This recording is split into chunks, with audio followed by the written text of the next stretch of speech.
Good Wednesday afternoon. Mark Abrams here. Let's go all the way over. I believe you're in Germany. Undefeated middleweight Landry Kore. Landry, how you doing today? Hey, I'm doing good, man. How are you, Mark? Good. Good. Where in Germany are you? I'm currently in the southern part of Germany called Karlsruhe. Okay. Yeah, I've been to it's I've been to Germany twice. I've been to oh, Berlin, and oh, nice. I've been to Dusseldorf. I So think that's not that far from here, Düsseldorf. Yeah, Oh, yeah. Dusseldorf. I went with Eddie Chambers when he won when he fought Vladimir Klitschko for the heavyweight championship of the Oh, world, and I went to oh, Berlin with Steve Cunningham when he fought Marco Huck for the cruiserweight championship yeah, of I the world. remember that fight. Yeah. That fight actually took place in a small town called Bielefeld.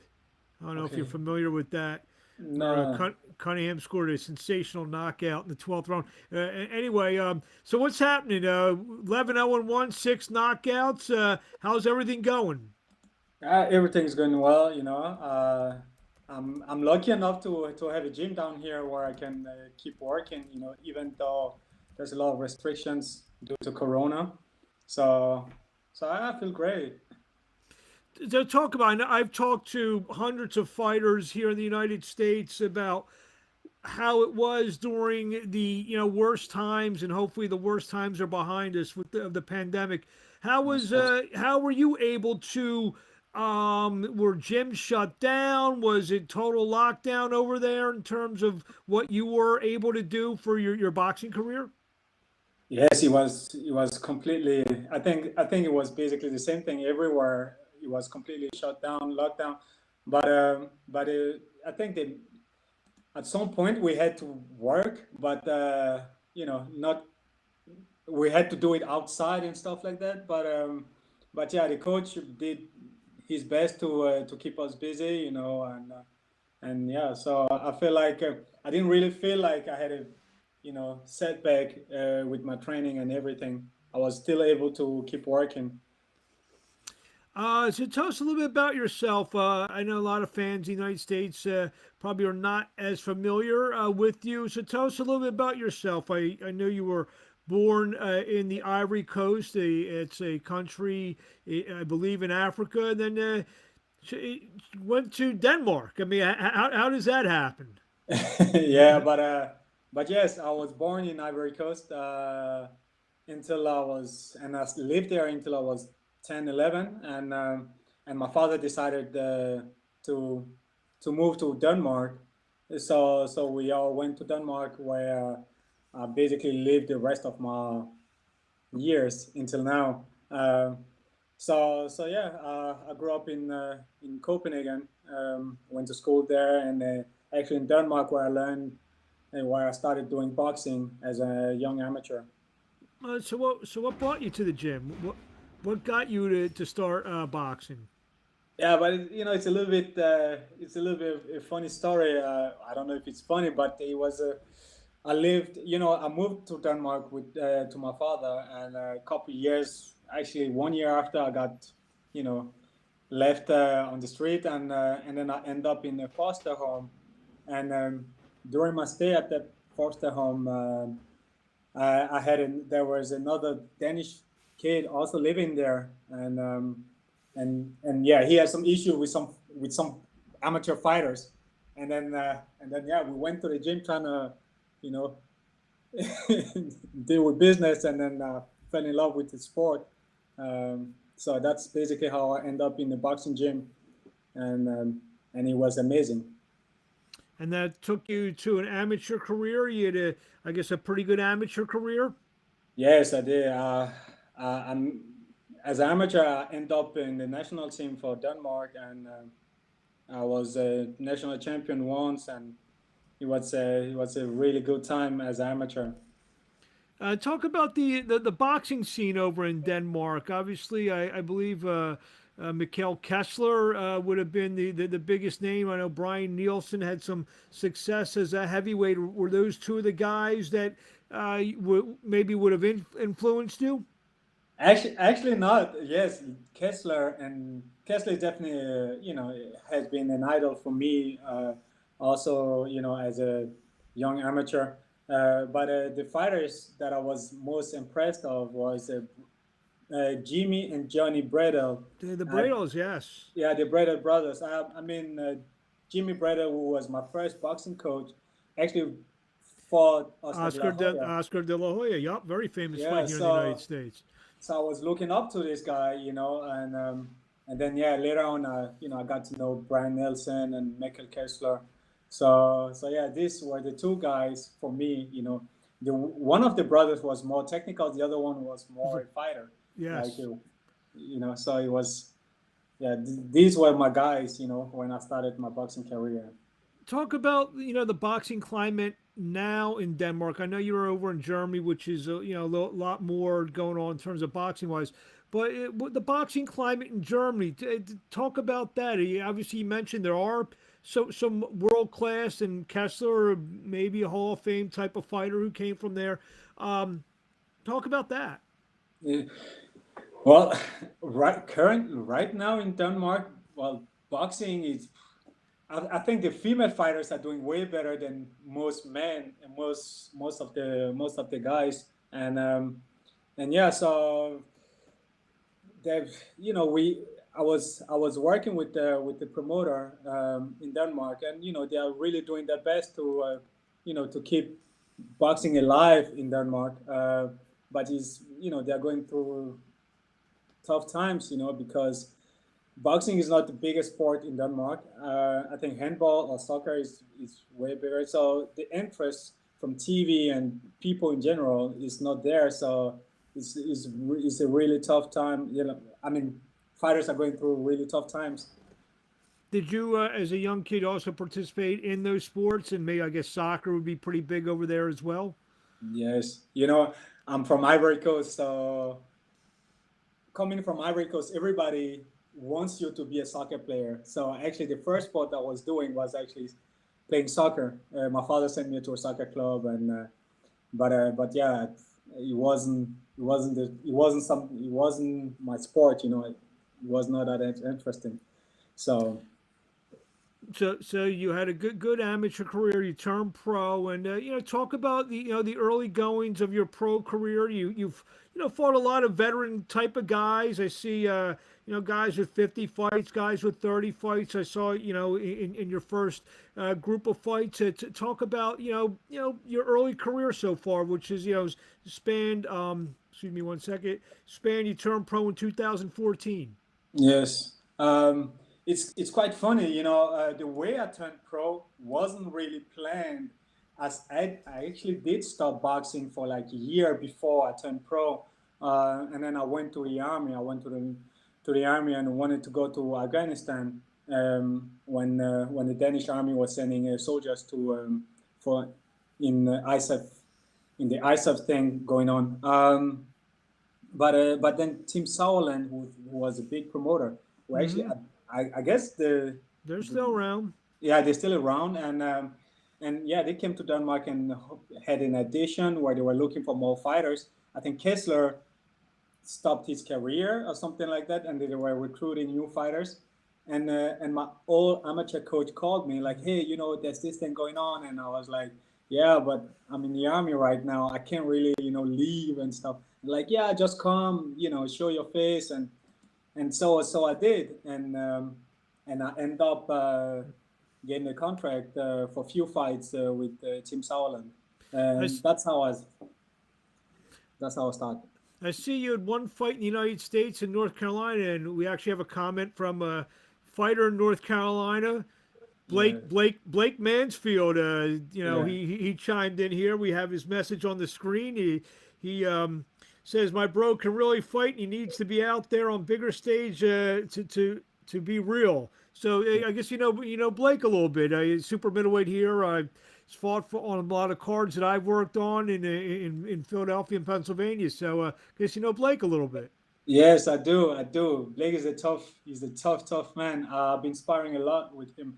The first time when I went to the States, I was working with the manager called Chris Acola, Okay. and he Hmm. brought me to the gym in Durham, where I trained with another coach called Coach Messi, and I had a really tough time when I got to the gym, and Blake was definitely one of the toughest sparring that I had during my time there. You know, this was so funny. You know, leaving Denmark, coming to the United States, coming to North Carolina, fighting with all these guys. You know, it's just a different mindset, a different mentality compared to Copenhagen, where I was. Even though I was training also with really tough guys, so it was really nice being there. So that's why I know Blake. I think he's still fighting though. Yeah, yeah, Blake's still fighting, and you know, to keep on the topic of the United States of America, you were the first fighter who recently just signed to Shapiro Sports and Entertainment. Shane Shapiro, who's you know, built a reputation as a very good, and he's attracted some real solid fighters as a manager. Now he's going to step into the promotional thing, and I know Shane, he's got the contacts here in the United States, and I guess you look forward to at some point getting back in the United States to fight some of these bigger, you know, bigger name guys like Blake said, or you know, on some real platforms. Yes, indeed, and I think that's I was pretty straightforward with Shane. You know, when we made the agreement, and I believe that Shane has the capacity and to uh, to to make my dream come true. So I definitely think boxing. You know, if for me, in order for me to take the next step of my career, I definitely need to come to the United States and be on the biggest stage. And I think that's the right thing for me to do with Shane. Well, obviously, with you know, hopefully very soon things will start to opening and make it easier for people to come and go here in the United States. I I hope mean, so. I mean, do you see once that picks up that you know, you'll come right over, or do you see yourself fighting a couple times more over in Europe? Well, I don't know yet, but yeah, I've whatever we I'm just ready for everything. Like I already told Shane, so we just have to make the plan and then yes, I will be ready. I just trying to stay busy, and be ready. And as soon as they figured out what's gonna happen, if it's gonna be over the United States or a couple fights here, I'll be ready for everything. So I'm just looking forward to it. I've seen what Shane has done, the work he has done with the Cem Kilic, also Mm-hmm. another fighter from Germany, and I think that's amazing. And I was reading and trying to study a little bit Shane's background and everything, and this man, like, he's a real fighter as well. So I'm Yeah. just super happy to be around these kind of people. This is. So I think this is the right thing for me to do. But I would let Shane do his work, when it comes to the fighting part.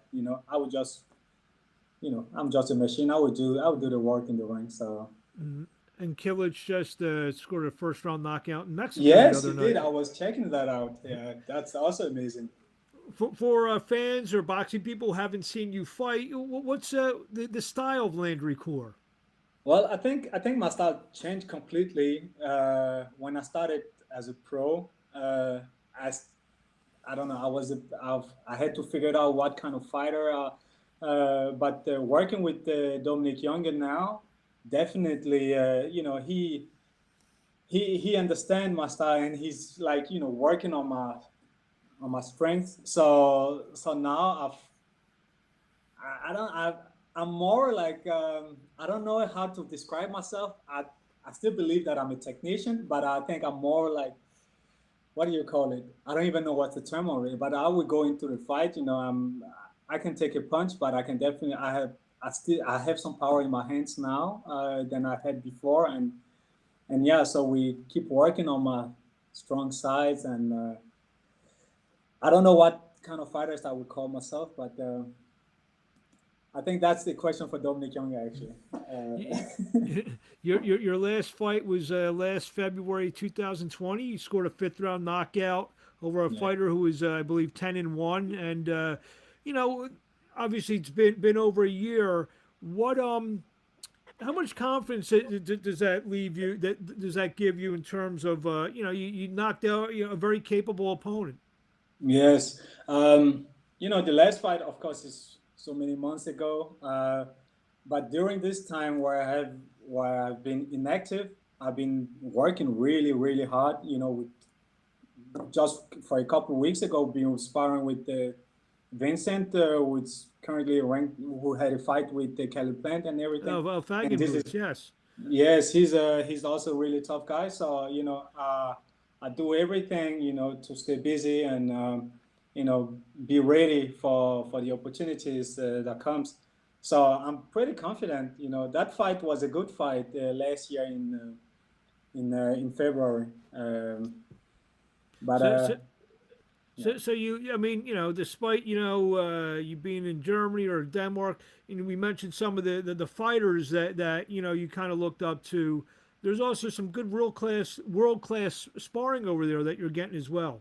Yes, indeed, indeed. Currently, I'm working like working with Vincent for me is a it's a it gives you like this confidence. I'm like, okay, right now I'm here, and there's still potential to grow and and going through all these sparrings, all these trainings, working with all these guys makes me more confident and yeah. So I try to tell Shane like, hey man, I feel like I'm doing good, way better than what I did before, and I'm ready. I'm ready for a bigger stage. The names at 160 pounds, when you kind of get to that, maybe that next level, who are the guys to beat, who are the guys you're looking at? Not calling anybody else, but guys that that you'll have to fight at some point. Who are those guys? To be honest, I don't look at the names. Like I just know for a fact that I have to end up there, and then I know I will end up there. Uh, so right now I'm like I'm ready. I'm ready for whoever they're gonna bring in front of me. I had this vision, and when I started this thing, I didn't expect being here, and today I have a opportunity to speak with you and sign work with Shane and everything. So I know there's something big coming for me, and it doesn't matter who it is. How many wins do you think you're going to need to get? Maybe to get your name called for a Jamal Charlo or someone like that.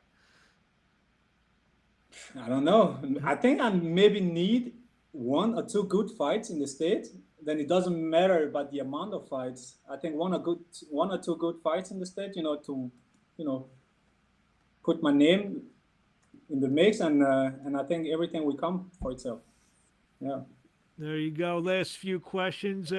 Well, you want to say the fans out there who just now getting to know you, or the fans that do know you, and what do you want to tell the fans out there who are watching this? Well, this last year has been a little bit crazy for all of us, and with this new signing, with the new collaboration with Shane, I'm pretty sure, like, I feel like I'm in my prime. I feel like now is the time for me to finally shine, and I hope everybody's watching and keep supporting me, and we'll bring like the best boxing back to Denmark and Ivory Coast. That's the only thing I can see. Is there a big stadium in Denmark that maybe one day you'll come back with a middleweight championship belt and defend that? I mean, I would imagine that's a dream for you. Yes, indeed. In Denmark or in Ivory Coast, that's definitely a dream. Yes, that's a big stadium in Copenhagen. I think Mikkel Kessler had a big fight, or maybe Yeah, Johnny Bradell had a fight there. I I'm not think so sure. too. You may be right. Yes. So yeah, that could definitely also be a dream for me. But yeah, first steps. First So step is come. Yeah. we're all over the world here. I believe this is your sister, Paola. Yeah, this is my She, sister. she's watching. We got her comment on the That's, screen. that's She's nice. my proudest brother. So that, is she in Denmark? Yeah, she's in Denmark. So we're all over the world here. And speaking of Yes. all over the world, for the fans all over the world that want to follow you or drop you a note on social media, where do they find you? They can find me on my Instagram or on my Facebook. I do have a Twitter. I don't use it that much because I don't really know how to use it. What's the name on Instagram? On Instagram, it's just Landry Kore. Is See, I like basically that. my name. Yeah. I like that. There are too many people. I interview a lot of fighters, and they have Instagram names have nothing. They have nothing to do with their name. It's like the Great 134 or whatever. I mean, just use your name. I mean, it's Yeah. easier to find just your name. I'm trying to tag the videos or tag the links or And whatever. do it on the line and Yeah, everything. exactly. So, I don't mind that. I don't mind the underscore, but Yeah. make sure it's like your name. You know what I mean? Yeah. Well, this has been a pleasure for me. It's been a very good interview for me. I really enjoyed this. Well, I look forward to watch you get back in the ring, especially here in the United States. I might have to come out and watch and get to know you a little bit. And Yes. we thank you for a few minutes of your time, Landry. We look forward Thank to you. seeing you fight, and we'll talk to you along the way. Okay. Thank you. Have a Thank nice you. evening, everybody. Thank Ciao. you.